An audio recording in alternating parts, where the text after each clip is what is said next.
Now that we have all of our main blood products, let's take a closer look at them one by one, starting with the whole blood. So, if you have an acute massive hemorrhage from a car crash or in a critical need of exchange transfusion, a whole blood would be heavily considered to be transfused into a circulation. Whole blood is one unit of donor blood which is collected in a citrate phosphate dextrose adenine, or in short CPDA1 anticoagulant, with no further processing, giving it a shelf life of 35 days and a volume of approximately 510 milliliters, which is a total of 450 ml of blood plus 63 ml of CPDA1. Whole blood has the advantage of correcting simultaneous deficits in oxygen carrying capacity and blood volume.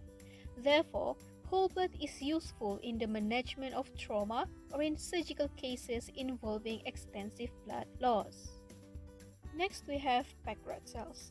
As I explained earlier in the video, packed red cells are prepared through separation of supinated plasma from one unit of whole blood via low-speed centrifugation, leaving sedimentation of red blood cells in the main bag. Packed red cells are then stored at a temperature ranging from 4 to 6 degrees Celsius and have a shelf life of 35 days in CPDA1. So, when do we do this packed red cells transfusion? Well, it will be required if a patient has an acute blood loss of greater than 1.5 liter, or 30% of the blood volume, or a patient with anemia of hemoglobin less than 7 grams per deciliter.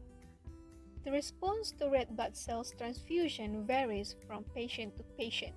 In the absence of increased red cell destruction or sequestration, 1 unit of red blood cells can be expected to increase the hemoglobin level by 1 gram per deciliter.